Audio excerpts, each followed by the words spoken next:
Hi, I'm Julie. Let's talk about the year of the wheel. So, in paganism, there is a lot of reverence for the wheel of the year. Well, it might be easiest for you to just see my wheel of the year in order to explain this concept for anyone who might not be familiar already. So this is my physical representation of the year of the wheel that I keep in my home. This one I got off of Etsy. I was just going gaga over it for a really long time before I bought it because at the time it was a little bit outside my budget, but I just wanted it so badly because I thought it was so beautiful, and my husband was very supportive of me to just go ahead and get it. So we have this in our home, and I just love it so much. And so what this represents is the idea that just as the months are always changing, the seasons are always changing, this year of the wheel kind of represents all of that, in a form that can be celebrated and acknowledged.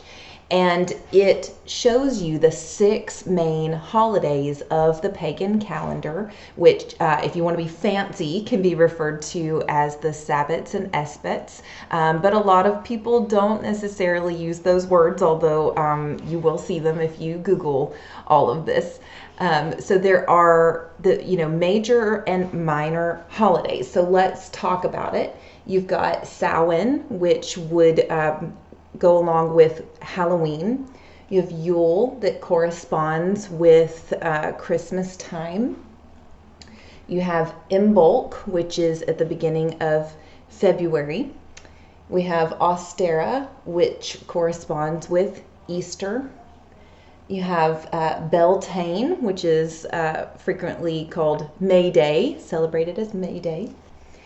And then you have Midsummer, which is going to be the summer solstice. You have Lagnasad here, and then we get back to Mabon is the last one that we haven't talked about yet.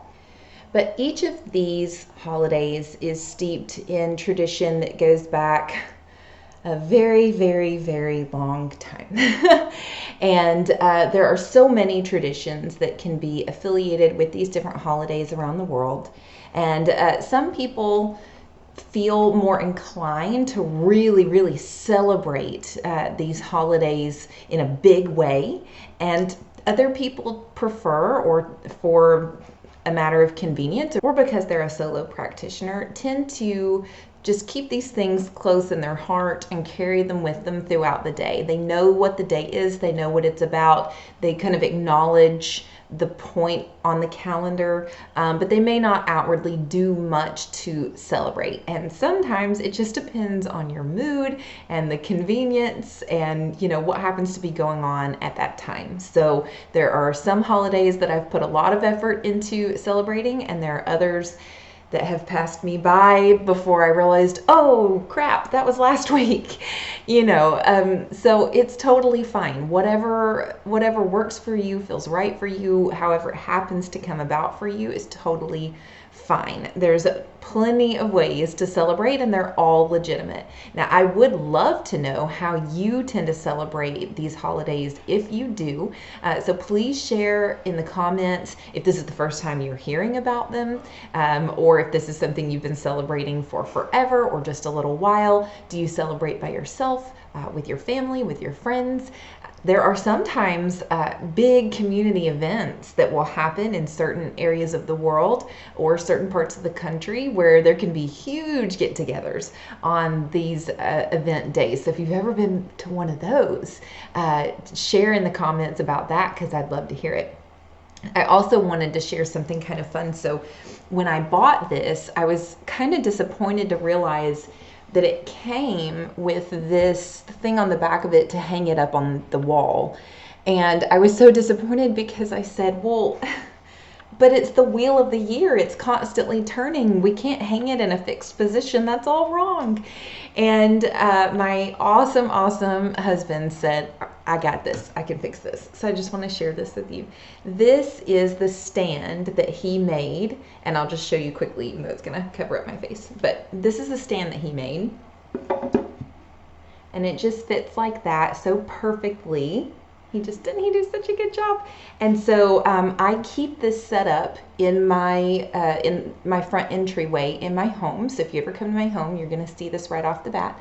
And I constantly walk up to it and just make the little minor adjustments as the wheel turns. And so this is just something I wanted to share that means a whole lot to me. If you ever come to my house, you'll recognize it and you'll know what it is and how special it is. So in this video, we've talked about what the year of the wheel is.